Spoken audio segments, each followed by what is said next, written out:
네, 여러분 반갑습니다. 오늘도 하우스처치 화요예배 함께 해주신 여러분 진심으로 환영하고 축복합니다. 이 시간 묵도하시고 사도신경으로 신앙 고백하시면서 오늘 예배를 시작하도록 하겠습니다.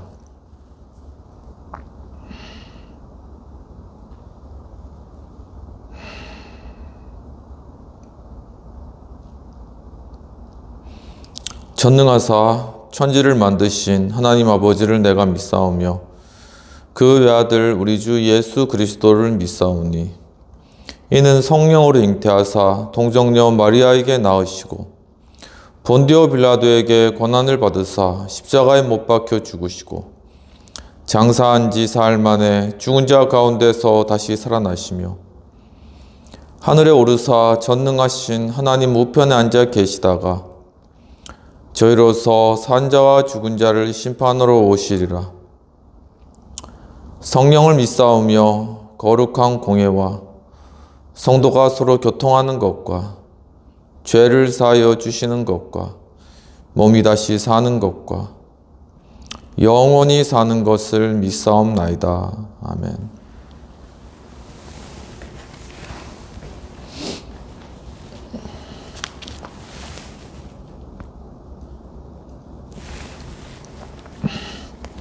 찬송가 455장 찬양하시겠습니다. 주님의 마음을 본받는 자, 그 마음의 평강이 찾아오면 험악한 세상을 이길 힘이 하늘로부터 임함이로다. 주님의 마음 본받아 살면서 그 거룩하심 나도 이르리. 주 모습 내 눈에 안 보이며 그 음성 내 귀에 안 들려도 내 영혼 날마다 주를 만나 신령한 말씀 늘 배우도다. 주님의 마음 본받아 살면서 그 거룩하심 나도 이르리.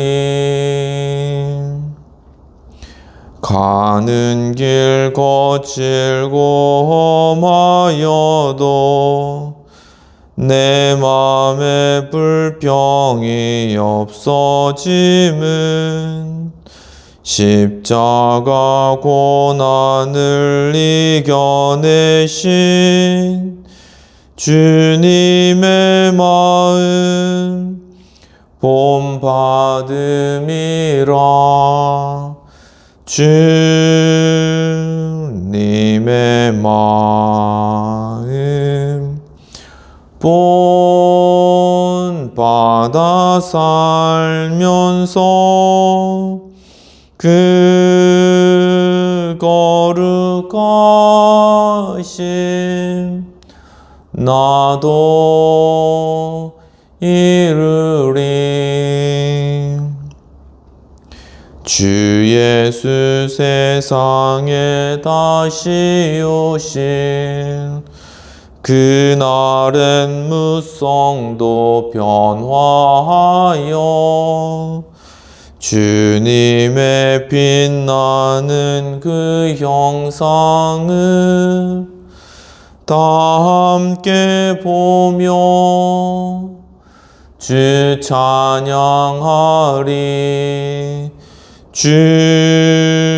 주님의 마음 본 받아 살면서 그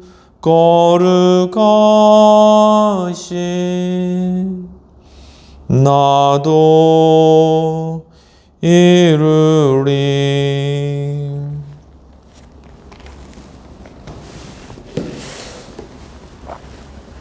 이 시간 공동체를 위한 회개의 기도와 성찬을 위한 기도와 헌금을 위한 기도를 드리도록 하겠습니다.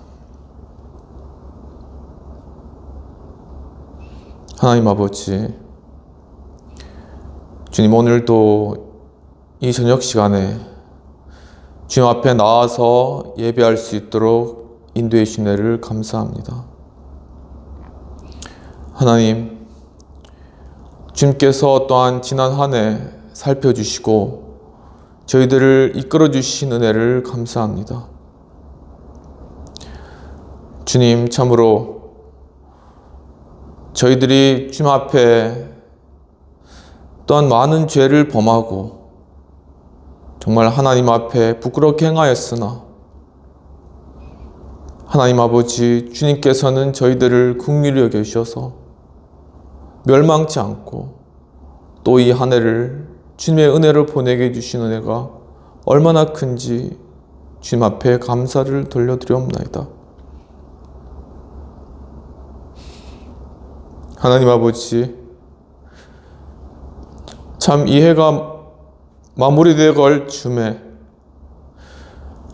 또한 참 크나큰 그러한 사고로 인하여서 또한 우리 전 국민들이 마음 아파하고 또한 괴로운 그러한 일들이 생겼습니다. 주님, 참으로 무안공항에 또한 제주항공 비행기가 동체 착륙을 하는 중에 주님, 참으로 그 비행기가 또한 옹벽에 부딪힘과 동시에 폭발하면서 무려 179명이라는 정말 안타까운 그러한 생명이 그 목숨을 잃었습니다. 주님, 참으로 또 이것으로 인하여서 그 가족들과 그 친지들과 주님, 또 그 아는 친구들과 지인들이 또한 지금 이 순간도 괴로워하며 눈물을 흘리며 애통해하며 가슴 아파하는 그 마음들을 주님께서 어루만져 주시고 위로하여 주시옵소서. 주님, 참으로 하나님 앞에 우리 정말 이 나라가 정말 많은 죄악을 범하고 정말 우리 정말 이웃들에 대해서 돌아보지 못하였고 또한 참으로 정말 이 나라의 그러한 정말 여러 위험들과 사고 위험들, 주님, 그러한 것들을 저희가 세심하게 살피지 못하였습니다.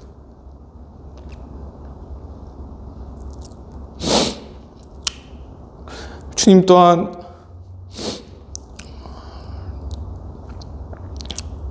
많은 그러한 활주로의 조류들로 인하여서 정말 착륙이 어려운 그러한 상황들이 분명히 있었음에도 불구하고 정말 그것들에 관심을 가지고 정말 안전하게 정말 준비하고 정말 그래야 해서 사고가 발생하지 않도록 예방해야 될 그러한 저희들의 의무가 있음에도 다 하지 못했습니다.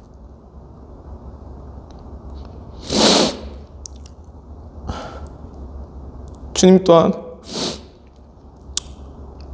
활주로에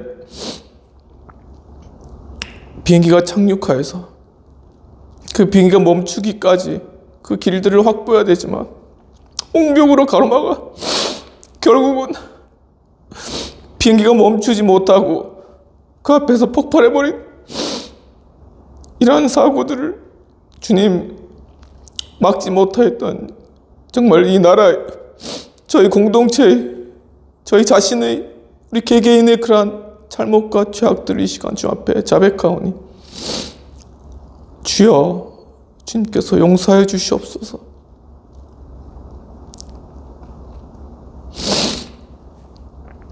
하나님 아버지, 이 일들로 인하여서 안타깝게 목숨을 잃은 한 사람 한 사람 주님께서 긍휼히 여겨주시고 주님 그 가족들을 주님께서 불쌍히 여겨주시고 주여 정말 이 한 해가 마무리되어져 가고 또한 새로운 한 해가 시작한 이 시점 가운데 주님 저희들이 정말 이 나라가 우리 공동체가 마음을 모아서 그분들을 위로할 수 있도록 그분들의 마음을 아픈 마음을 함께 할 수 있도록 주여 도와주시옵소서.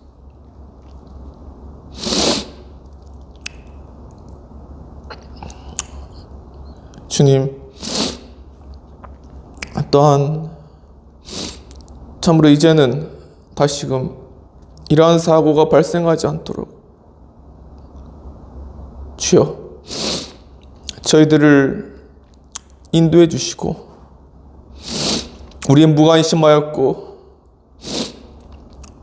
우리의 그냥 무덤덤한 그러한 매일매일의 그러한 일상 속에서 지나쳤던 정말 우리의 삶을 돌아보게 하시고 정말 이제는 정말 저희들이 깨어서 정말 이러한 일들을 일어나지 않도록 저희가 막아서게 하시고 주여 정말 이 사고로 인해서 희생당한 분들의 그러한 죽음이 헛되지 않게 주님 도와주옵소서. 하나님께서 또한 이 나라의 상황들을 지금 긍휼히 여겨 주시옵시고 정말 이 위기 가운데 있는 대한민국을 다시금 회복시켜 주셔서 하나님께서 이 나라를 세우신 그 뜻과 방향에 맞게 주여 이 나라가 다시금 나아갈 수 있도록 정말 2025년에는 저희들이 새로운 마음으로 나아갈 수 있도록 주여 도와주시옵소서.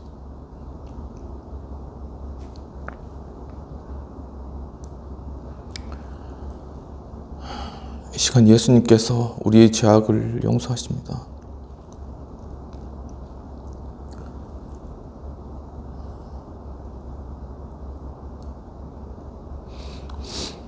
하나님 아버지,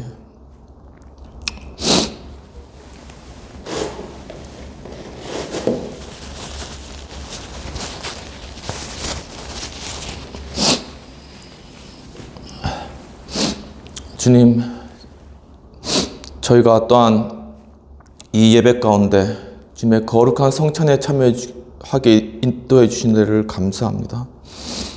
주님 참으로 주님께서 잡히시던 날 밤에 이 떡을 가지고 살해하시고 이것은 너희를 위한 내 몸이라고 하셨습니다.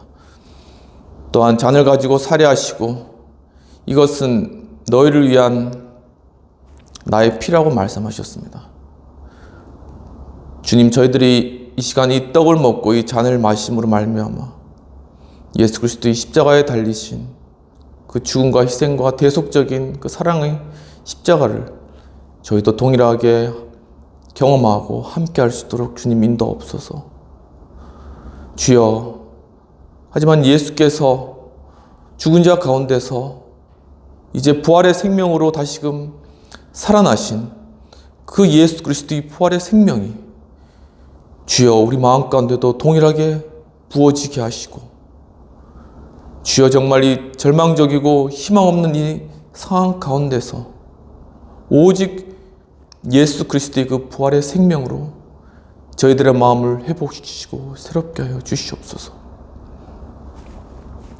주님, 또 이 예배 가운데 주님, 또 예배를 위해서 헌금으로 바친 손길 위에 주님께서 축복하시고 이 헌금이 쓰이는 곳곳에 주님의 놀랍고 크신 역사가 이루어지게 하시고, 주님 또한 참으로 이 헌금을 바친 손길 주님께서 축복하여 주셔서 그들의 모든 생업과 가업에 하나님께서 큰 축복으로 함께해 주시옵소서.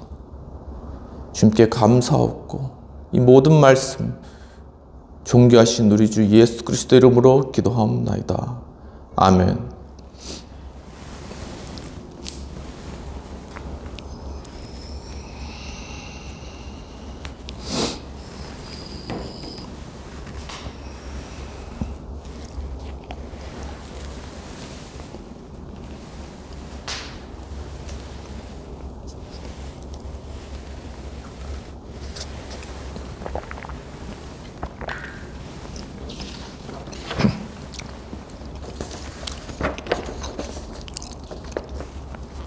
오늘 말씀을 받도록 하겠습니다.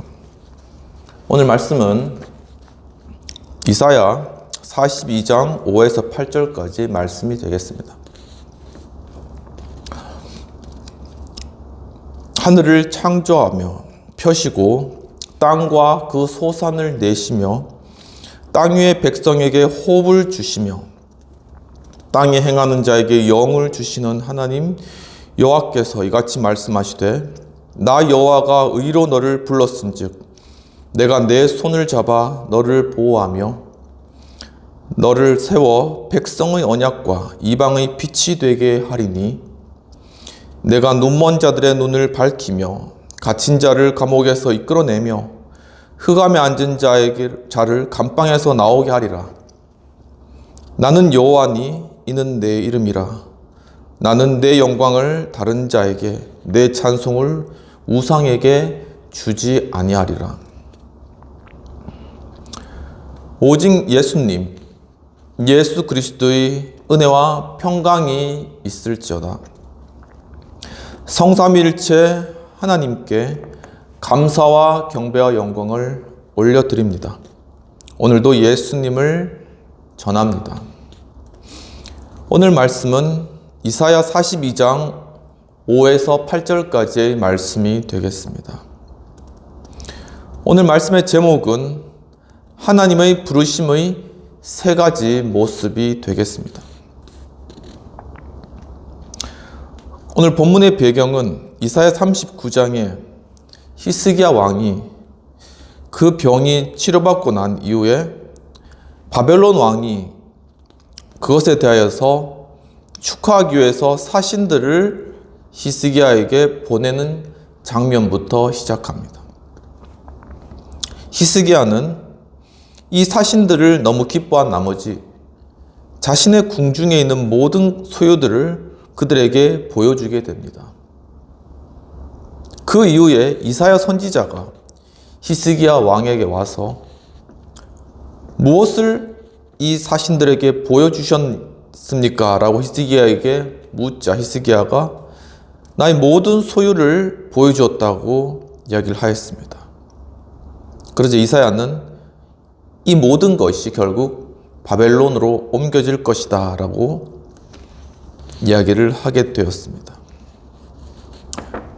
그러면서 이후에 이사야는 주님의 그러한 메시지, 주님의 그 예언을 이스라엘에게 선포하면서 외치는 자의 소리여, 여호와께서 목자같이 그 양을 인도하는 목자같이 이스라엘을 인도하였다라고 선포하고, 여호와 하나님을 앙망하는 자는 새 힘을 얻을 것이요 독수리의 날개쳐 올라감 같은 힘을 얻을 것이다 라고 말씀하고 계십니다. 또한 내가 택한 야곱아, 너는 두려워하지 마라. 또한 너희들은 나의 종이며 나는 상한 갈대를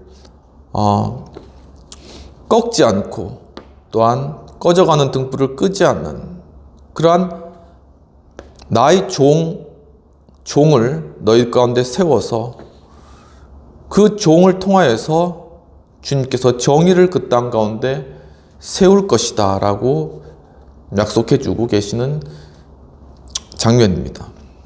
그러면서 나 여호와는 너를 불러 너를 보호하고 또한 너를 세워 이방의 빛이 되게 할 것이다 라고 말씀하시며 내가 눈먼 자를 밝히며 또한 갇힌 자를 감옥에서 이끌어내고 감방에서 나오게 할 것이다 라고 이야기를 하며 나는 여호와라 이는 내 이름이라 나는 내 영광을 그리고 내 찬송을 다른 자에게 또한 우상에게 주지 않는다 라고 말씀하셨습니다.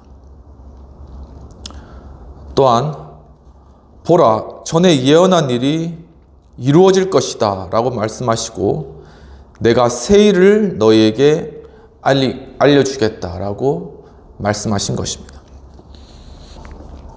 이러한 본문의 배경과 내용들을 가지고 오늘 하나님의 부르심의 세 가지 모습을 살펴보도록 하겠습니다.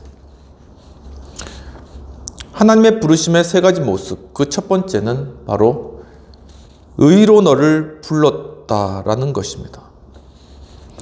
본문 6절에서는 나 여호와가 의로 너를 불렀은즉 내가 내 손을 잡아 너를 보호하며 너를 세워 백성의 언약과 이방의 빛이 되게 할 것이다 라고 말씀하셨습니다. 즉 바로 의를 행하게 하실 것이다 라는 것입니다. 여기서 의라는 것은 원어 버셋 데크인데 어떤 정당성 그리고 어떤 올바름 그리고 정의와 같은 것을 의미합니다. 이처럼 우리 하나님의 그러한 부르심의 세 가지 모습 중에 첫 번째 모습은 바로 의를 행하게 하신 것이다 라는 사실입니다.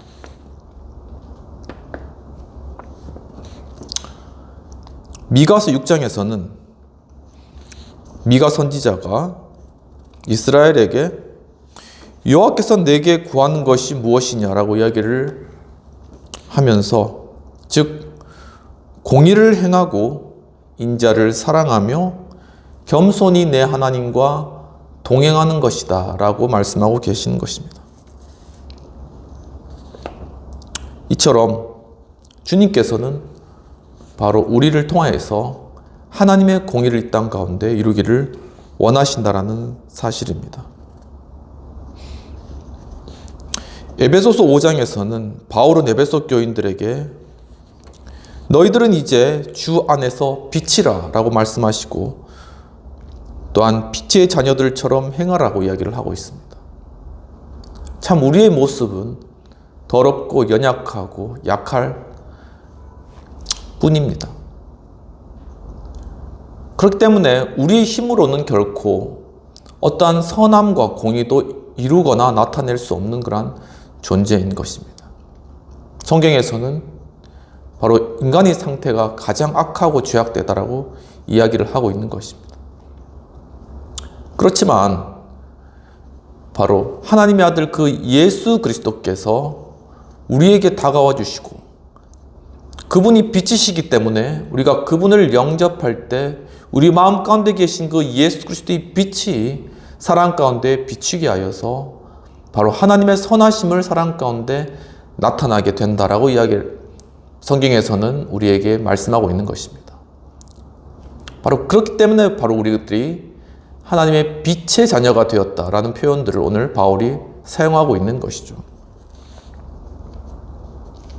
이사야 61장에서는 너희는 의의 나무이며 바로 여호와께서 심으셔서 하나님의 영광을 나타낼 자라 그렇게 사람들에게 일컬음을 받게 될 것이다 라고 이야기를 하고 있습니다. 이제 우리가 하나님의 자녀로서, 빛의 자녀로서 거듭나게 될 때 바로 하나님께서는 우리를 이 땅 가운데 의의 나무로 심으십니다. 바로 하나님께서 심으신 이 의의 나무를 통하여서 주님께서는 바로 하나님의 선하심과 공의로우심을 이 땅 가운데 나타내신다라는 것이죠. 바로 그 주님께서는 우리에게 이 땅 가운데 의의 나무로 심으신 이후에 우리에게 좋은 그러한 양분 그리고 햇빛을 주시고 바로 그 가운데 우리를 자라나게 하십니다. 비록 그 가운데 어떠한 비가 많이 내릴 수도 있고 또한 바람이 많이 불 수도 있고 어떻게 보면 폭풍이 올 수도 있지만 주님께서는 우리를 보호하셔서 그 가운데서도 우리를 자라나게 하시고 결국은 우리가 의의 나무로 자라나가 세상 가운데 하나님의 영광을 나타내는 귀한 주님의 일꾼으로 삼으신다라는 것이죠. 이처럼 하나님의 부르심의 세 가지 모습 중 첫 번째는 바로 의를 행하게 하신다라는 사실입니다. 사단법인 기독교 윤리 실천 운동의 공공신학 아카데미 대표이신 김승환 박사님은 2022년 12월 12일 날 공공신학으로 목회하라라는 그러한 글을 또한 인터넷 사이트에 게재하셨는데 그 내용을 살펴보면 지금 우리 한국 교회는 바로 탈교회 현상으로 심각하다라는 것입니다. 이 탈교회 현상이 무엇이냐면은 영국 사회학자인 그레이스 데이비는 즉 이것이 소속감이 없는 신앙이라고 정의를 하였습니다. 즉 교회를 혐오하는 그러한 마음이 있는 것은 아니지만 바로 어떤 교회에 소속되지 않고 자신이 방식으로 신앙생활을 해나가는 그러한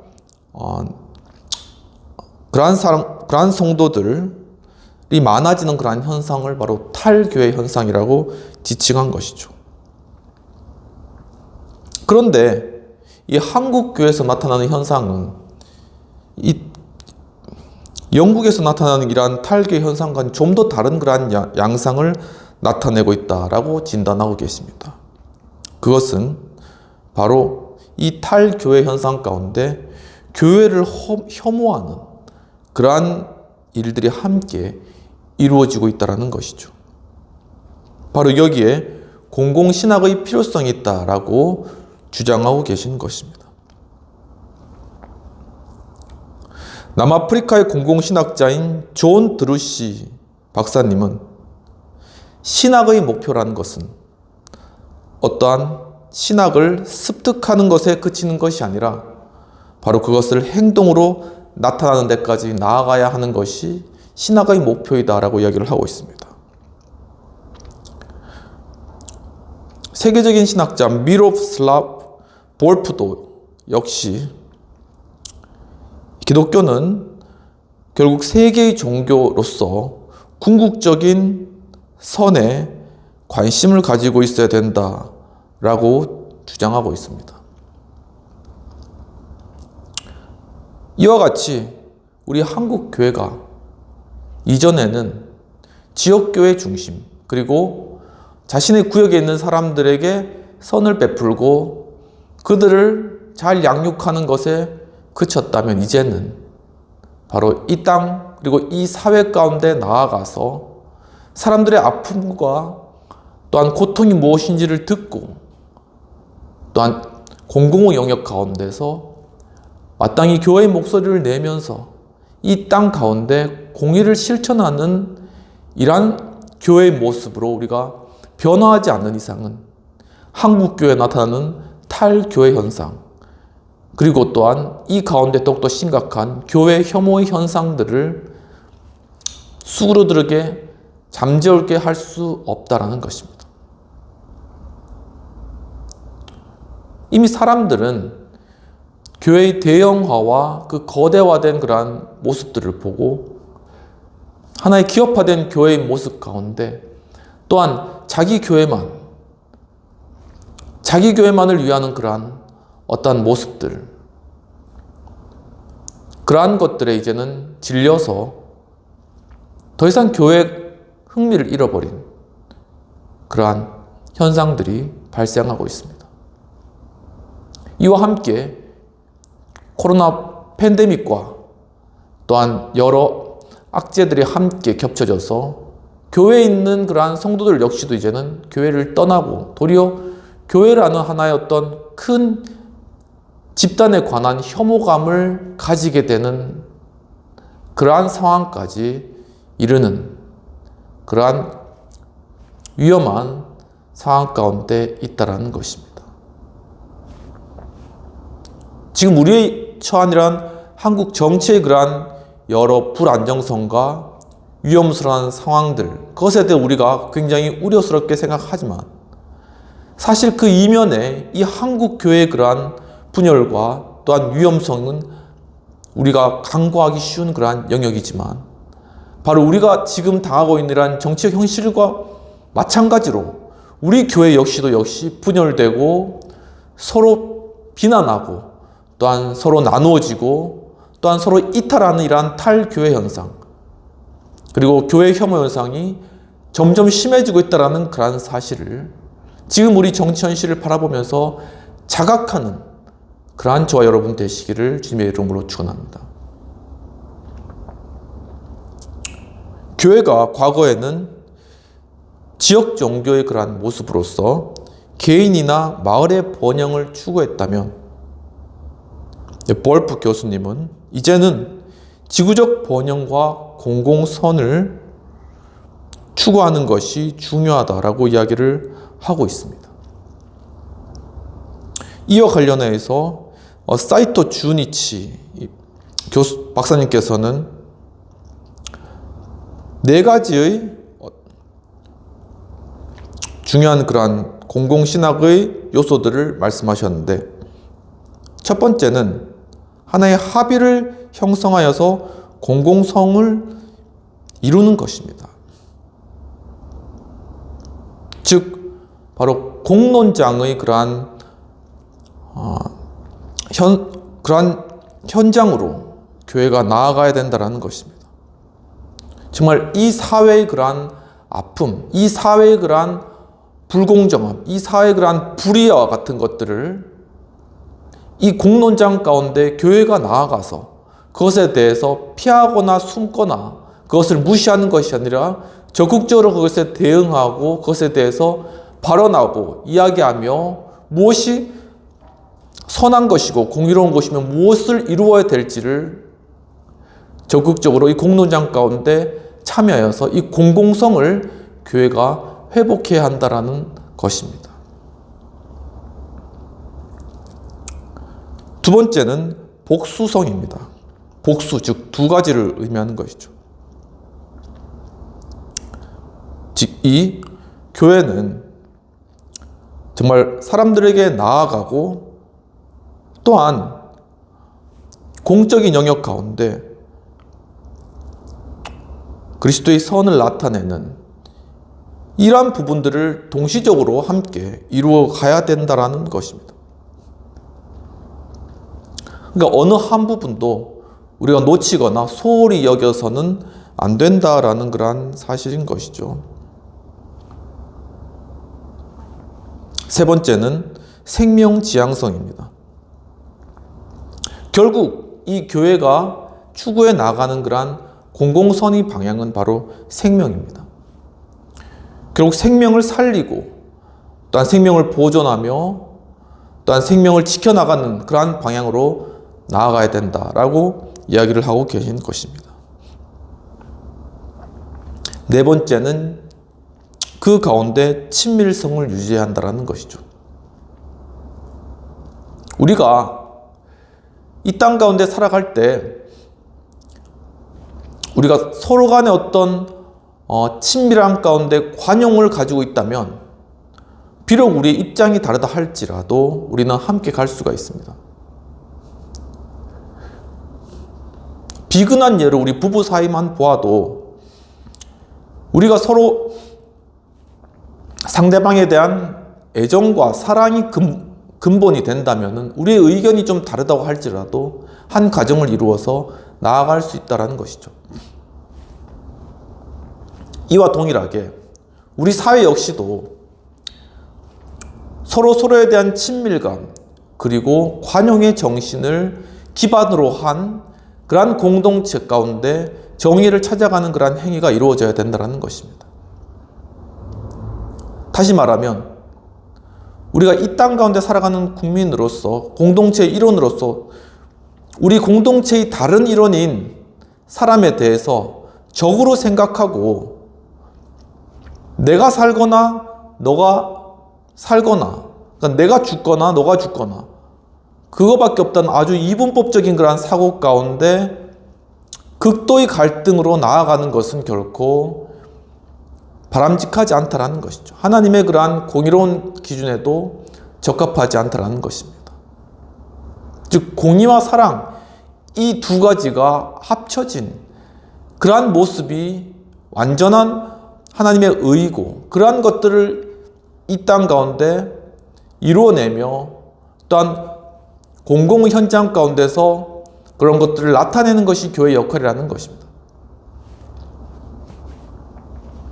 만약 이 사회가 서로 극도로 나누어져서 분열되어 있는 그러한 상황이라면 그 가운데 교회는 이 분열된 상황 가운데서 사람들의 마음 가운데 서로에 대한 관용과 또한 자비의 그러한 마음들을 기본적으로 회복시킬 수 있도록 하는 그런 노력들을 해 나가야 된다는 것이죠.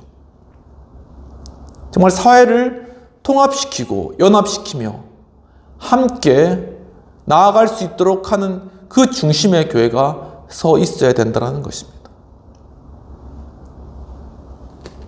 이와 같이 바로 하나님의 부르심의 세 가지 모습, 그중 첫 번째는 의를 행하게 하신다라는 것이죠.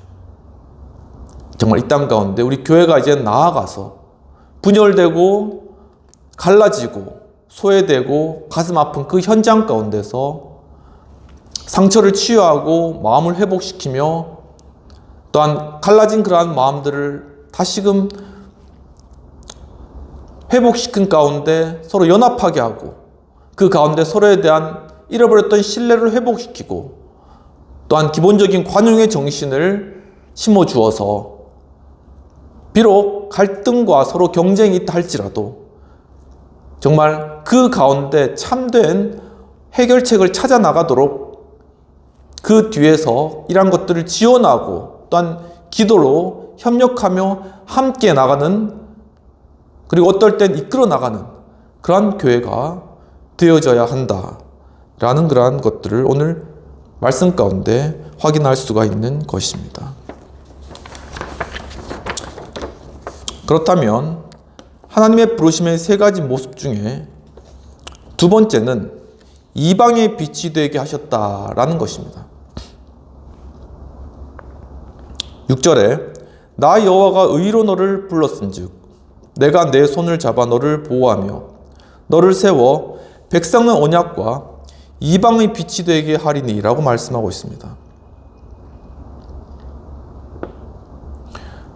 바로 우리에게 복음을 전하게 하시겠다라는 그러한 하나님의 뜻이 이 가운데 내포되어 있는 것입니다. 6절에서 빛이라는 것은 원어 러우어라고 하는데 광선, 불꽃, 불빛과 같은 것입니다. 우리의 삶 가운데 우리가 예수 그리스도 그분의 말씀 가운데 거하며 그 말씀이 우리 안에 있고 또한 예수 그리스도와 함께 겸손히 동행해 나가는 그러한 삶 가운데 주님께서는 바로 우리를 비추셔서 사람들에게 바로 주님의 그 빛을 반사하고 주님의 빛을 나타내는 그러한 주님의 도구로 우리를 사용해 주신다라는 그러한 사실입니다.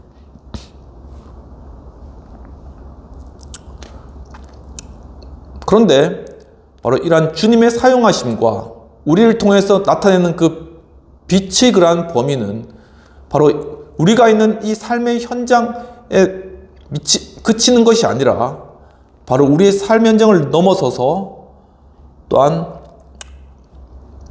정말 우리 모든 공동체를 아우르고 또한 이방에까지 정말 저 땅끝까지 이 복음의 빛을 미치게 하는 그런 하나님의 놀라우신 계획이 바로 우리 가운데 지금도 이루어지고 지금도 그러한 일들을 또한 이루기를 원하신 주님의 뜻이 우리 가운데 있다라는 사실입니다. 이처럼 하나님의 부르심의 세 가지 모습 중에 두 번째는 우리를 통하여 복음을 전하게 하신다라는 것입니다. 마태복음 5장 16절에서는 너희는 빛이니 너희 빛을 세상에 비추어서 바로 너희의 그러한 착한 행실을 보고 하나님께 영광을 올리게 하라 라고 이야기를 하고 있습니다.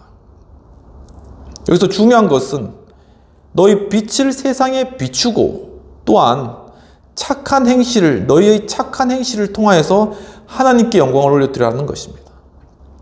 그렇기 때문에 이 빛이라는 것은 단순히 말로 성경을 전하는 그러한 것뿐만 아니라 또한 이 말씀이 우리 삶에 체득되어서 우리 행동이 말씀으로 나타나 그 우리 선한 행동을 보고 사람들이 빛으로 나오게 하는 바로 그러한 역할까지 함께 포함하고 있다는 것입니다. 사도행전 13장 47절에서는 너희는 이방의 빛이다 라고 말씀하시고 너는 이방의 빛이며 너를 통하여서 땅끝까지 구원을 하게 하겠다라고 말씀하셨습니다. 바로 사도 바울에게 하나님께서 내가 너를 이방의 빛으로 삼았다라고 하시며 그 너를 통하여서 그리스도의 복음을 로마까지 전하겠다라고 주님께서 그 옆에서 바울을 지키시고 그에게 사명을 다시금 새롭게 해주셨던 것이죠. 이와 같이 바로 우리에게도 주님께서는 우리를 정말 빛으로 삼아주셔서 우리를 하나님의 그 놀라우신 복음의 소명을 감당하기를 원하시며 우리에게 그런 것들을 보여주기를 원하신다라는 사실입니다.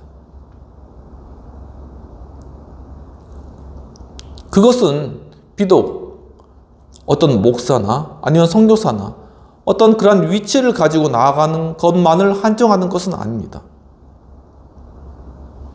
우리가 하나님과 교제하고 또한 하나님의 말씀에 풍성히 거하며 주님과 함께 할 때 바로 주님께서는 우리를 들어 바로 우리에 있는 그뿐만 아니라 또한 우리 이웃과 다른 나라와 땅끝까지 우리를 인도하실 것이고 바로 그곳에서 무슨 일을 하든지 내가 거기서 어떤 공사를 하든지 아니면 거기서 사람들에게 무엇을 가르치든지 아니면 거기서 어떤 봉사를 하든지 간에 바로 그곳에서 우리의 삶과 말과 행동과 모든 것을 통하여서 바로 그리스도의 그 빛을 사람들에게 전하게 할 것이라 라는 그런 하나님의 계획이 그 가운데 녹여져 있는 것이라는 것입니다.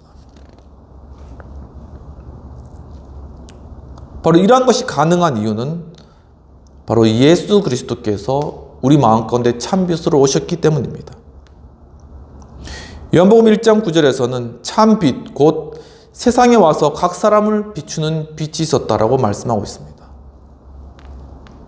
즉 예수 그리스도께서 바로 이 땅 가운데 인간의 몸을 입고 오심으로 말미암아 하나님의 그 참된 말씀이 육신이 되었고 그리고 이제는 바로 육신인 우리에게 하나님의 그 놀라우신 빛을 우리에게 비춰주는 그 통로가 되셨다라는 것입니다.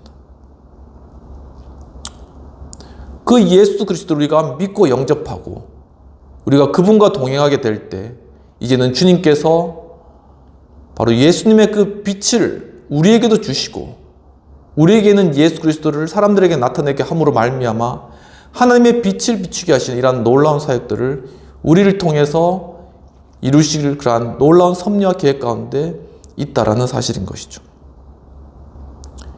이처럼 하나님의 부르심의 세 가지 모습 중에 두 번째는 바로 복음을 우리의 삶과 말을 통하여서, 행동을 통하여서 이 복음을 전하게 하신다라는 사실입니다.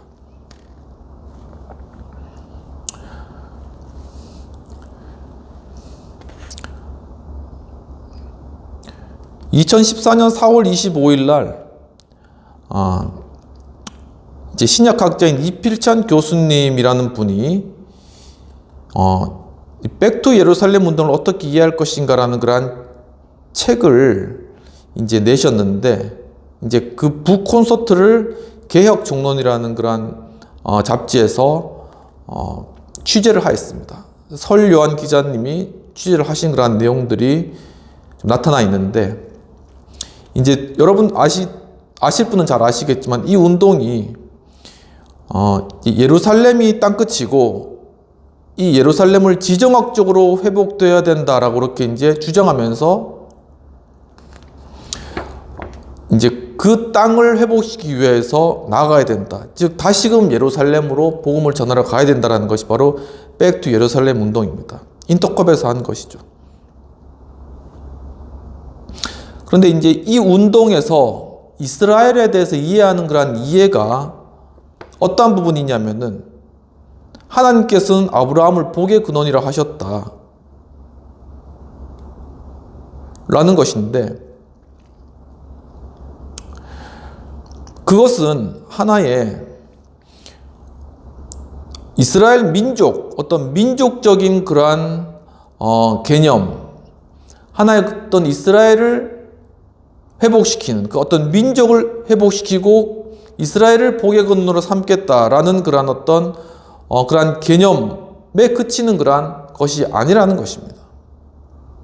왜냐하면 이미 하나님께서는 아담에게 생육하고 번성하고 충만하라고 이렇게 말씀하시며 바로 거기에 하나님의 완전성을 드러내셨기 때문이라는 것이죠. 또한 이제 이 운동에서 하나님께서 아브라함에게 네가 내게 지시할 땅으로, 내가 내게 지시할 땅으로 가라라고 이제 이야기를 하셨는데, 이것에 대해서 이스라엘에게만 준 그러한 약속이다, 이스라엘을 통해서만 주님께서 이루실 그러한 어떤 약속에 관한 개념이다라고 그렇게 이제 바라보는 경향을 이 운동에서는 갖기 쉽다라는 것입니다. 그렇지만 사실 이 개념은 독자적인 어떤 이스라엘에 관한 그러한 개념이 아니고 결국은 온 아담, 온 인류를 회복하기 위한 그러한 개념이며, 또한 하나의 이스라엘이 그 그림자요, 그러한 어떤 온 민족을 향한 그러한 복음의 어떤 수단으로 이스라엘이 택해졌다라는 그런 의미라는 것이죠. 그런데 사실은 그 실체는 뭐냐면은 예수 그리스도를 통한 교회의 형성이 그 실체였다라는 것입니다. 바로 이러한 이해들을 통하여서 이제 이 백투 예루살렘 운동이 어떤 그 아랍권과 관련된 어떤 정치적 여러 이해관계와 지금도 이스라엘하고 하마스하고 지금 싸우는 그 굉장히 분쟁의 그런 핵심이 되는 그런 지역이 아닙니까? 그런데 거기서 이 운동 때문에 여러 정치적으로 어떤 평화적인 상황들이 위협받거나 종교적인 갈등이 발생하는 이러한 어떤 부작용들이 실제로 발생했다라는 것입니다. 그러면서 또한 이제 이 운동이 굉장히 이제 호소력이 있거든요. 저도 이제 상당히 이 운동에 대해서 관심이 있었는데, 왜냐하면 성경에서 사도행전에서 보면은 이제 바울이 마게도냐로 이제 가려고 그러다가 이제 그거를 이제 돌이키잖아요. 그래서 이제 아시아로 가지 않고 유럽 쪽으로 이렇게 돌이키는 그런 장면이 나왔는데, 그거를 근거로 해가지고 이제 이 복음의 그러한 흐름이 이제 서쪽으로 복음의 서진론이죠. 서쪽으로 가서 유럽과 미국을 바꾸고 이렇게 해서 우리나라까지 와서 이제 이스라엘까지 결국 이를 것이다. 이스라엘이 땅끝이다. 이런 개념인데 굉장히 그게 호소력이 있거든요. 그러니까 젊은이들이 그냥 자신의 삶을 그냥 허비해서 그 아랍이나 중동권으로 그냥 뛰어드는 것입니다. 그러니까는 너무 많은 젊은이들이 이제 인터급 선교를 통해서 이제 그렇게 거의 허비되다시피 가니까는 그러니까 이제 교단 자체가 이제 거기에 대해서 약간 어떤 이단적 시비가 걸려가지고 거기에 대해서 이제 계속 비판적인 이야기가 나오고 그 결과 이제 이 운동에 대한 그러한 책도 나오고 그러면서 이제 북콘수도 되고 이렇게 이제 된 그런 상황인 것이죠. 마태복음 24장 14절에 보면은 온 세상에 복음이 전파되어야지 끝이 오리라. 그런데 이제 백투 예루살렘 운동에서는 여기서 끝이라는 것이 단순히 어떤 땅끝, 즉 예루살렘의 회복을만을 의미한다. 이렇게 이제 해석을 하고 이제 거기에 모든 이제 정력을 이제 다 투입하는데 사실은 여기서 끝이 오리라. 온 세상이 전파될 때 이 말 가운데 온 세상이라는 것은 즉 모든 것을 의미하는 것이 아니라 어떤 많은 지역을 의미하는 것인 것입니다. 그러니까 예루살렘만 회복되면 모든 그런 이제 돌아올 사람들이 다 돌아왔기 때문에 주님이 오실 것이다. 그렇기 때문에 빨리 예루살렘을 회복시켜 가야 된다. 그래서 주님의 재림을 빨리 해야 된다. 이 이제 논리로서 이제 계속 젊은이들을 이제 동요해서 젊은이들을 이제 모집해서 이제 그쪽으로 계속 보내는데 많은 문제가 이제 발생한다는 것이죠. 그래서 이제 이런 부분들에 이제 문제가 있기 때문에 뭐 이단적으로 이제 이렇게 결정한 그런 교단도 많고 그런 상황입니다. 그렇다면 과연 어떻게 하면 이제 근데 이 백투 예루살렘의 운동의 그런 어떤 굉장히 큰 호소력이나 아니면은 그런 어떤 젊은이들 가운데 굉장히 큰 반향을 불러일으켰던 그런 어떤 부분들이 과연 무엇이며 그것을 어떻게 해석하며 어떻게 또한 우리 기존 교회에서는 그런 부분들에 대해서 우리가 생각해 보아야 될 것인가, 적용해 보아야 될 것인가 라는 것과 관련되어서는 이것이 무조건 전체적으로 다 잘못되었다 이렇게 그냥 낙인 찍기에는 좀 약간 무리가 있다라는 그런 생각이 전 개인적으로 좀 드는 그런 부분들이 있고요. 그러니까 물론 이제 아랍권을 통해서 예루살렘에까지 이제 해서 이제 그 지역을 이제 보호마시키겠다라는 그러한 것으로 인해서 그 가운데 있는 어떤 분쟁이나 아니면 어떤 그런 전쟁의 상황 가운데 젊은이들이 가서 도리어 그런 것들을 분쟁을 도리어 촉발시키고 갈등을 일으키는 이러한 상황들은 크게 문제가 있는 것이지만 하나님의 복음이 바로 주변에 있는 나라를 통해서 점차적으로 퍼져간다라는 그러한 관점은 상당히 우리가 생각해 봐야 될 그러한 관점이라고 저도 이제 생각되는 부분들이 있습니다. 그러니까 여기서 그냥 아랍이나 중동이나 그쪽으로 그냥 가는 것이 아니고 바로 우리는 바로 이 자리에서 우리가 예루살렘을 생각하며 예루살렘은 결국 하나님의 통치와 또 하나님께서 다시 올 새 예루살렘을 의미하는 것이잖아요. 그러니까 우리가 이 땅에 예루살렘이 있고 이 땅에 있는 예루살렘의 하나의 어떤 상징으로 우리가 여기고 다시 오실 새 예루살렘을 소망하는 마음 가운데 복음을 이 땅 가운데 퍼뜨려 나가는 가운데 바로 우리의 바로 주변에 있는 그러한 나라들과 주변에 있는 민족들을 변화시키는 이러한 것들은 우리가 할 수 있지 않겠느냐라는 그러한 생각인 것입니다. 그러니까 우리 대한민국의 위치가 지금 굉장히 보면은 옆에 중국이 있죠. 그리고 밑에 일본이 있죠. 위에는 러시아가 있죠. 오른쪽에는 또한 미국인. 이러한 강대국 가운데 우리가 중간에 서 있다라는 것입니다. 그렇기 때문에 우리는 굉장히 우리가 복음을 잘 믿고 따르고 또 하나님의 말씀에 따라서 우리가 그런 것들을 공의를 실천하면서 이 땅 가운데서 살아가고 또 주변에 영향을 준다면 그건 굉장히 큰 파급력으로 정말 세계 선교 가운데 귀하게 드려질 수 있고 또한 세계적으로 큰 영향력을 줄 수 있는 그러한 위치라는 것입니다. 우리 주변에 제대로 그리스도를 믿는 그러한 국가가 있습니까? 중국 있지만은 중국 공산국가죠.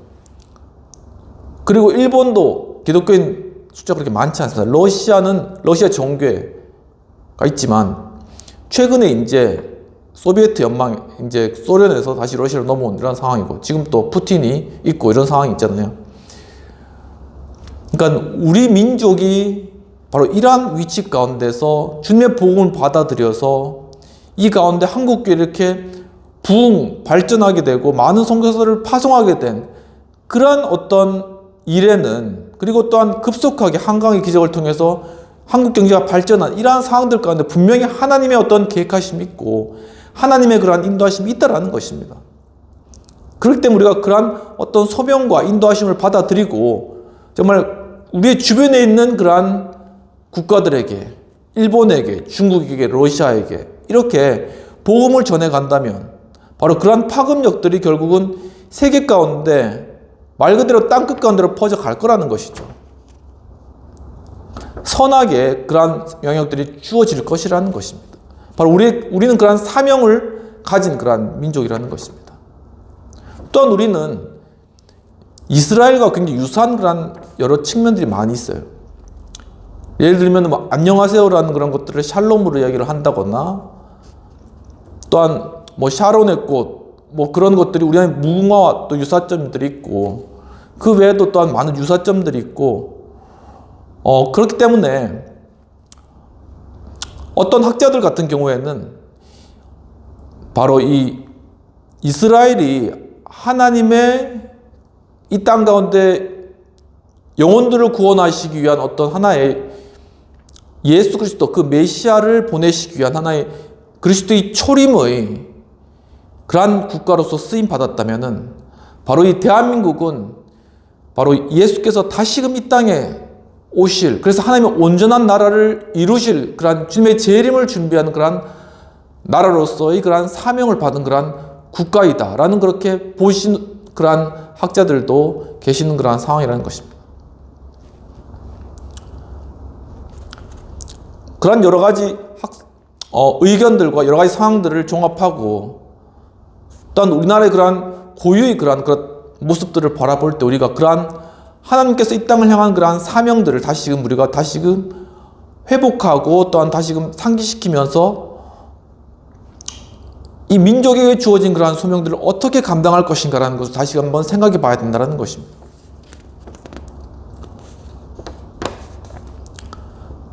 정말 이 대한민국이 지금 많은 정치적인 그런 혼란과 어려움이 있고 또한 사고로 인해서 굉장히 국민들이 아파하고 그러면서 이렇게 공허한 상황 가운데 2025년을 맞게 되는데 바로 이러한 상황 가운데서 정말 우리는 다시 한번 우리 이 대한민국을 향한 하나님의 부르심 정말 우리를 향한 하나님의 그 어떤 복음 전파와 이방의 빛으로 삼으시고 또한 정말 주님의 그 공의를 우리를 통하여서 세계 가운데 나타내시는 바로 그런 하나님의 소명을 다시금 이 한국 교회가 회복하고 우리가 이 일들을 위해서 함께 연합하며 함께 나아가야 된다는 사실입니다. 우리는 결코 지금 이 상황에서 침몰하거나 이 가운데서 그냥 탈교회 현상으로 그냥 거기에 매몰되거나 거기에 그냥 빠져서 헤어나지 못하는 그러한 모습이 아니라 다시금 하나님의 그 주님 다시 오실 예수께서 이 땅 가운데 주님의 나라를 이루실 그 성교의 사명, 그 소명을 감당하는 그러한 나라로서 하나님의 공의와 사랑을 이 땅 가운데 심는 그러한 나라로서의 그 대제사장 나라로서의 사명을 우리가 다시금 부여잡고 우리가 이 일들을 위해서 함께 연합하고 함께 이 일들을 추진해 나가고 함께 일들을 생각하며 함께 기도해야 된다는 사실인 것이죠. 바로 여기에 우리가 2025년 우리가 해야 될 그러한 일이 있고 해야 될 그러한 사명이 있고 해야 될 그러한 비전이 있다는 것입니다. 이러한 사실도 우리가 생각하면서 정말 하나님의 부르심의 세 가지 모습 중에 두 번째 바로 복음을 전하게 하신다라는 주님의 그 부르심을 응답하는 저 여러분 또한 한국교회가 되기를 주님의 이름으로 축원합니다. 그렇다면 세 번째로 하나님의 부르심의 세 가지 모습 중에 세 번째는 바로 갇힌 자를 이끌어낸다라는 사실입니다. 즉 7절에는 내가 소경의 눈을 밝히며 갇힌 자를 옥에서 이끌어내며 또한 흑암에 처한 자를 간에서 나오게 하리라, 감방에서 나오게 할 것이다 라고 이야기를 하고 있습니다. 즉 바로 우리의 영과 육과 또한 이 혼의 영혼 육의 구원을 이루는 그러한 사명을 우리에게 주셨다. 바로 우리를 통하여서 바로 영혼 육, 인간 전체를 구원하는, 그리고 그를 갇힌 자에서, 갇힌 그러한 감방에서 끌어내고 묶인 곳에서 해방되어 풀려나오게 하는 이러한 일들을 우리를 통해 이루실 것이다 라는 것이죠. 7절에서 이끌어내다 라는 것은 원어 로호 우시로서 꺼내다, 그리고 발휘되게 하다, 그리고 내놓다라는 것입니다. 이와 같이 정말 우리가 그리스도의 대사로서 또한 하나님의 빛의 용사로서 또한 주님의 사명을 받은 그러한 자로서 이제는 바로 우리가 우리의 주신 이러한 고유한 은사와 사명들을 꺼내고 또한 그것을 발휘해내고 이 땅 가운데 내놓는 그러한 삶을 살아갔으면 좋겠다라는 것입니다. 먼저는 우리 개인 우리 각자가 정말 이제는 우리에게 가진 그러한 고유의 그러한 자질이고 하나님께 주신 그러한 은사들을 이끌어내고 끌어내며, 그래서 우리 자신, 우리 스스로가 이 감방과 같은 얽매여 있는 상황 가운데서 해방되고 벗어날 뿐만 아니라 자유할 뿐만 아니라 이제는 또 우리 이웃과 또한 우리 민족과 이 나라와 또한 우리 세계까지 정말 그 갇힌 그러한 상황 가운데 또한 고통 가운데 있는 자들을 이끌어내고 또한 이 땅 가운데 자신의 어떤 길들을 찾지 못해서 방황하는 젊은이들을 다시금 주님의 소명으로 불러일으켜서 다시금 이끌어내고 세워나가며 정말 또 이 나라에 방향을 잃고 또한 갈 길을 잃고 있는 이러한 민족, 우리나라의 그러한 소명을 다시금 회복하고 이 나라가 여러 강대국들 가운데 갇혀있고 또한 묶여있는 상황 가운데서 이 민족과 이 나라가 다시금 끌어내지고 또한 풀려나고 갇힌 곳에서 해방되고 자유함을 누리며 정말 이 가운데 우리가 우리에게 주어진 이 나라에 주어진 그리고 우리 개인과 각자에게 주어진 한국 교회에 주어진 그러한 은사와 재질과 소명과 지혜와 그 모든 재능들을 이끌어내고 끌어나와서 이제 하나님께서 주신 그러한 놀라우신 그러한 은사를 이 땅 가운데 발휘해 나가며 주님 주신 그러한 사명들을 우리가 감당하게 되기를 원한다는 것입니다. 이와 같이 하나님의 부르심 세 가지 모습 중 세 번째는 바로 영과 혼과 육의 구원을 이룬다라는 것이죠. 요한복음 9장 6절에서는 예수님께서 한 눈먼 자를 보시고 그에게 진흙으로 그 눈에 바르시고 난 이후에 실로암 못에 가서 씻으라 라고 하였고, 그 장님이 가서 그 진흙을 실로암에서 씻고 난 뒤에 밝은 눈으로 예수님께 왔다라고 얘기를 하고 있습니다. 이와 같이 예수님의 사역은 바로 우리의 육신, 바로 우리의 몸을 먼저 회복시키고 치유해 주시는 그러한 사역을 이 땅 가운데서 하셨다라는 것입니다. 또한 마가복음 5장 15절에서는 예수께서 거라사 지방으로 이제 가셨는데 거기서 배에 내리셨는데 무덤 곁에 귀신 들린 자가 나왔다는 것이죠. 근데 귀신 들린 자는 힘이 세잖아요. 그러니까는 묶어놔도 그걸 다 풀고 나오고 마치 이제 마블의 헐크처럼 그렇게 막 힘이 엄청 세가지고 막 사람들도 컨트롤도 못하고 그렇게 무덤 속에서 이렇게 지내는, 그 옆에서 이제 그렇게 지내는 그런 사람이었다는 것입니다. 근데 예수님께서 가자, 그 사람이 바로 예수님께 나와서 벌벌 떨면서 이제 그 앞에 무릎을 꿇은 것이죠. 예수님께서 네 이름이 무엇이냐? 그러니까 제가 군대니이다. 그 앞에 정말 이 군대와 같은 그러한 어떤 폭력적이고 포압적인 그러한 악한 세력들이 가득 들어 있었던 거죠. 그러니까는 예수님께서 이 귀신을 몰아내게 명령하시고, 그래서 이 귀신이 그러면 우리를 저 돼지떼에게 들어가게 하라라고 요청해서 수많은 그 돼지떼 안으로 귀신이 들어가서 그 돼지떼가 다 몰살하는 그런 일들이 발생한 것이죠. 그러니까 사람들이 와서 이 군대 집혔던 자, 즉 군대 귀신 들린 자가 예수님 앞에서 정신이 온전하여서 앉아있는 것을 보고 마음가운데 두려움이 들어서 이 지역을 떠나주소서 이렇게 이야기를 하는데, 바로 이처럼 예수님께서는 바로 그 정신을, 즉 혼을, 그 생각을 온전하게 바꾸시는 분이라는 것입니다.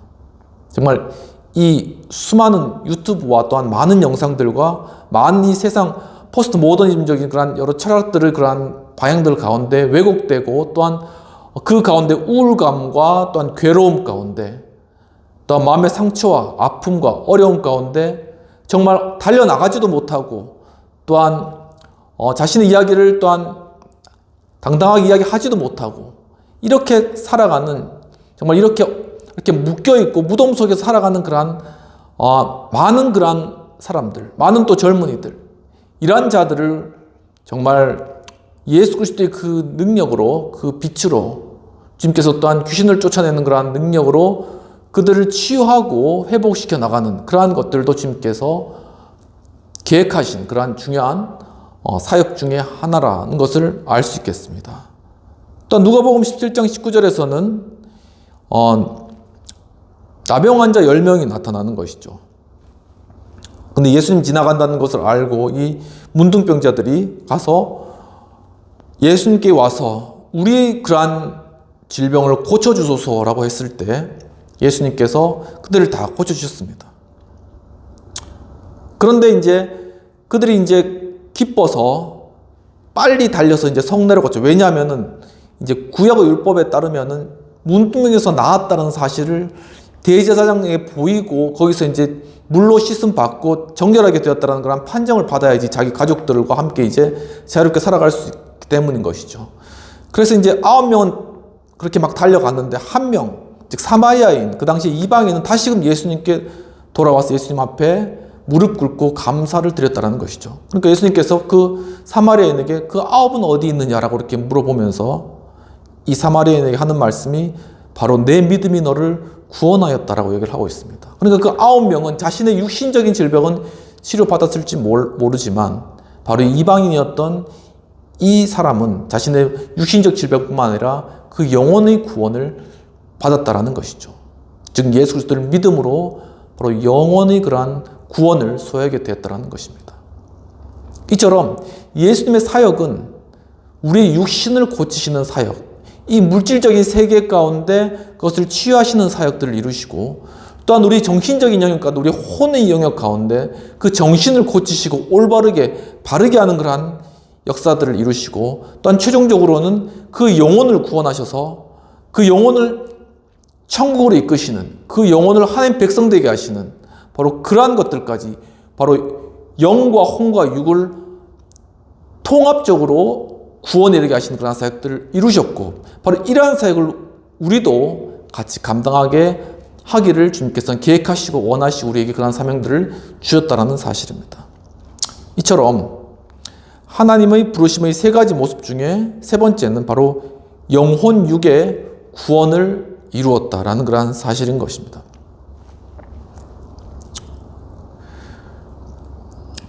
(1759년 8월에) 영국 요크셔에서 태어나신 유명한 영국 정치인이 계시는데 바로 윌리엄 월버포스라는 분이 계십니다. 잘 아시는 분은 이제 잘 아시겠지만, 이분이 그 미국을 치면은 링컨과 같이 이제 영국의 노예 해방을 이룬 그런 중요한 역할을 한 분이신 것이죠. 이분이 이제 1833년 7월 29일 날 런던에서 이제 73세로 이제 사망을 하신, 소천을 하신 그런 이제 생애를 사셨는데, 그 중에 1780년부터 1825년까지 영국 하원을 하셨습니다. 하원 의원인 것이죠. 우리나라 치면 국회의원인데, 1759년에 이제 출생하시고 1780년에 하원이 되었으니까는 이제 계산을 해보면은 거의 뭐 20살 좀 넘어서 이제 정계에 진출했다고 보시면 될 것 같습니다. 그리고 거기서 한 45년간을 이제 하원에서 하원 의원으로서 정치 활동들을 해나가신 완전히 정치인이신 것이죠. 근데 이제 이분에 관하여 가지고 이제 브리테니카 백과사전을 찾아보면 유명한 백과사전이잖아요. 이렇게 나타나 있습니다. 1787년부터 이제 노예제 폐지를 위해서 투쟁을 하셨는데 거기서 활약을 하셨고, 또한 뭐 캠브리지, 세인트 존스 칼리지 이런 곳에서 공부할 때 윌리엄 피트, 즉 영국의 총리와 서로 이제 동반자로서 함께 지낸 그러한 일들을 또 하면서 좋은 친분이 있었다고 이제 나타나 있고, 그리고 이제 1780년에 하원에서 이제 의회 개혁을 이제 추진하는 등 좀 이렇게 어떤 개혁적인 성향으로서 처음 정치를 입문을 하신 것이죠. 그런데 1784년에서 1785년, 그러니까 의원이 되고 한 4, 5년 이후에 어떠한 계기로서 복음주의로 개종을 하게 되십니다. 그리고 그때부터 이제 노예제 폐지 운동을 시작하게 되는 것이죠. 근데 이제 여기에는 약간 배경이 있는데, 우리가 잘 아는 그런 찬양으로도 잘 알고 보통 이제 일반적으로도 잘 알려진 어메이징 그레이스, 나 같은 죄인 살리신을 작시한 존 뉴턴, 노예 상인이었죠. 이제 이 노예 상인이 그 무렵에 자신의 회개를 하고 그리고 이제 목사가 되어서 이제 월버퍼스가 있는 그 교회의 담임 목사로 온 것이죠. 그래서 거기서 이제 자신의 어떤 목회 활동을 해나가면서 월버퍼스가 이 존 뉴턴의 영향을 크게 이제 받은 것입니다.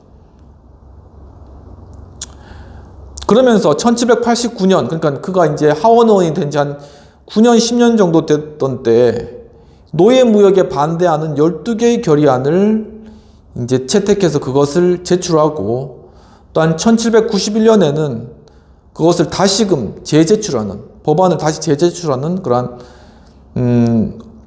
일들을 하셨는데, 근데 재제출을 했지만 163대 88 이렇게 이제 의회에서 결정이 돼서 부결이 된 그러한 일들이 있었습니다. 그리고 1792년도에 이제 이런 어떤 노예무역에 반대하는 결의안들을 계속 제출하다가 타협안이 나오게 돼요. 그러니까 타협안이 나오게 되고 월버포스는 자기를 지지하는 사람들로부터 좀 실망감을 주게 되는 이러한 이벤트가 발생하고 난 이후에 이 노예 무역과 관련된 노예 제도와 관련된 어떤 법안이 그것을 이제 폐지를 하거나 아무튼 개혁을 하는 그런 법안 한 15년 정도 이제 별 큰 진전이 없었다고 합니다. 그러다가 이제 1807년에, 그러니까 월버포스가 국회의원 된 지 한 27년 후에 드디어 이제 노예 무역에 대한 그런 어떤 반대, 폐지하는 그런 법안들이 이제 통과가 되는 것이죠. 그게 이제 월버포스가 영국 의회에서 거둔 첫 번째 큰 이제 성공이었다는 것이죠. 하지만 노예 무역에 대한 폐지이지 그것이 노예 제도에 대한 그런 어떤 폐지는 아니거든요. 그런데 이제 이 운동을 계속 해나가다가 이제 그 일들이 또 여러 다른 의원들에게 또 이제 연결되면서 결국 노예 제도 자체에 대한, 노예 신분제에 대한 그런 폐지는 1833년에 7월 26일 날 이제 통과가 되게 된 것입니다. 그런데 이제 이 날짜가 보면 월버포스가 이제 소천하신, 그러니까 사망한 73세가 언제냐면 1833년 7월 29일이에요. 그런데 이 노예제에 대한 신분에 대한 폐지 법안이 1833년 7월 26일, 그러니까 이 법안이 통과되고 3일 이후에 월버포스가 세상을 떠났다는 것이죠. 그러니까 이 월버포스의 그런 생애 자체는 정말 이 영국에 있는 노예제를 뿌리 뽑기 위해서 그 생애를 완전히 헌신한 것입니다. 그래서 그 마지막이 이제 이런 법안 통과 중에 1807년 그리고 1833년 이런 법안이 통과하고 월버포스가 거기서 너무나 이제 기뻐가지고 그 노인이 울면서 막 그렇게 이제 다리사에 머리를 묶고 막 울고 하는 그러한 내용들이 이제 나타나 있다고 합니다. 그러니까 즉 이 월버포스는 정말 그가 복음주의로 개종하고 그 위에 자신의 소명을 받고 난 이후에 이 노예들을 이 갇힌 가운데서 그 갇힌 신분 가운데서 벗어나게 하는 것이 하늘로부터 받은 소명이라는 것을 확실히 하고 평생을 이것을 위해서 헌신하고 결국 그것을 이루어낸 그러한 위대한 정치인인 것이죠. 참 이와 같이 정말 우리의 생애도 정말 이 월버포스와 같이 우리 생애 가운데 하나님 주신 소명을 발견해 나가고 정말 그것을 우리가 사는 날 동안 그것을 향하여서 정말 달려가는 그러한 고귀한 그러한 생애가 되었으면 좋겠다라는 생각입니다. 그것이 우리가 복음으로 영혼들을 구원하는 일도 있을 수 있겠고요. 또한 우리가 또한 정말 가르침과 교육과 또한 이런 것들을 통해서 그 혼을, 생각을, 정신을 정말 올바르게 건져내는 그런 것도 될 수 있겠고요. 그리고 정말 이렇게 월버포스와 같이 정말 육신적으로 묶여있는 그런 신분과 이 모든 것들부터 건져내는 이러한 것도 될 수 있겠고요.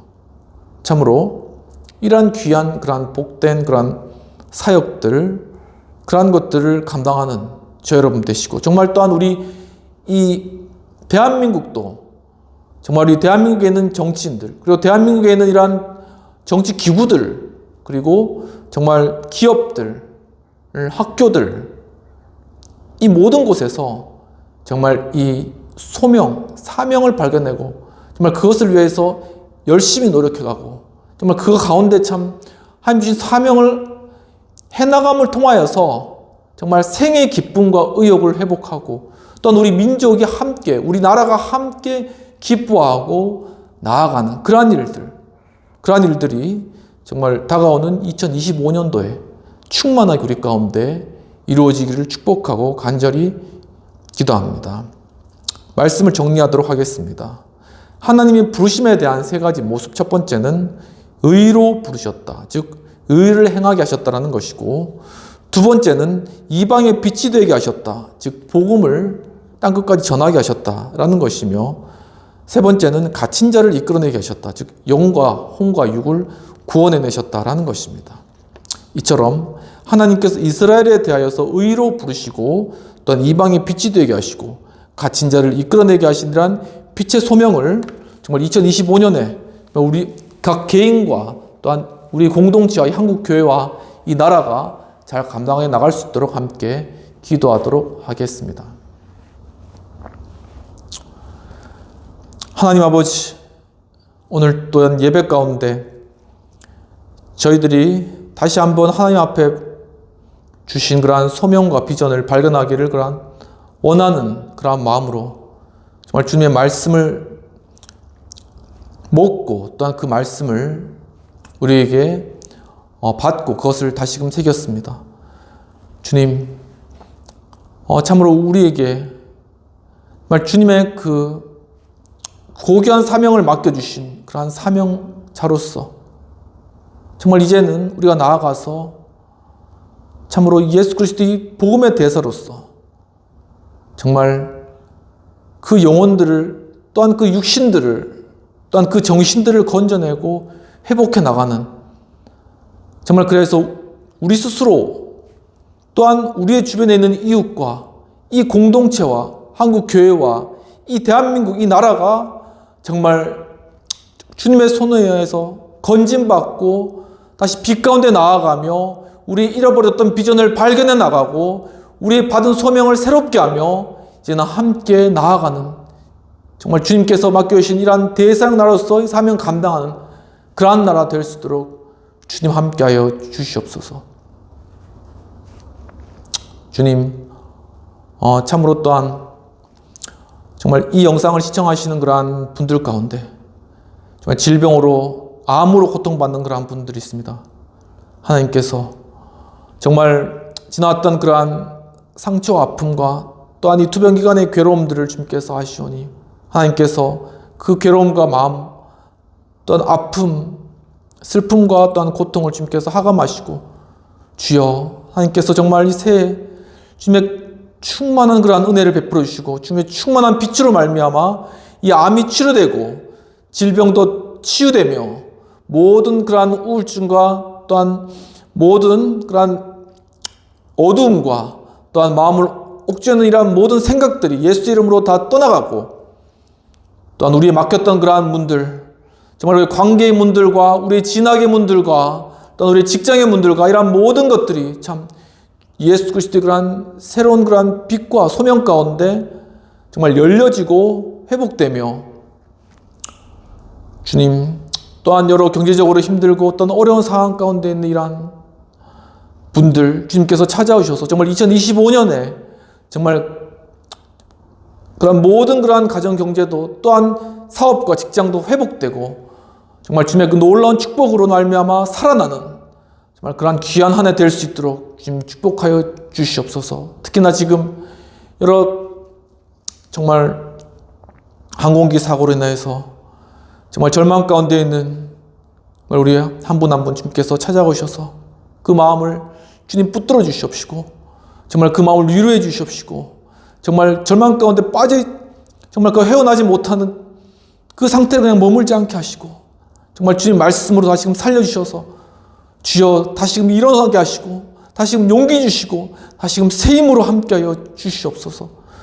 주여 또한 참으로 이 나라 지금 힘듭니다. 주님께서 찾아주셔서 정말 분열되고 갈등 가운데 정말 아우성과 모든 요란함이 가득한 정말 이 나라 이러한 정치적 상황들이 정말 예수 그리스도의 놀라신 능력으로 해결되고 주님 다시금 이 땅 가운데 올바른 정치 또는 올바른 그러한 통치가 회복될 수 있도록 주님 도와주시옵시며 주님 온전한 주님의 공의가 이 땅 가운데 이루어져서 정말 이제는 정말 이 나라가 주신 맡겨주신 사명 잘 감당할 수 있도록 정말 모든 그러한 정치 가운데 또한 모든 그러한 경제 가운데 또한 모든 그러한 우리의 삶 가운데 회복과 안정과 평화가 임할 수 있도록 주님 2025년에 주님 크신 축복으로 저희들 가운데 함께 하시고 임자여 주시옵소서.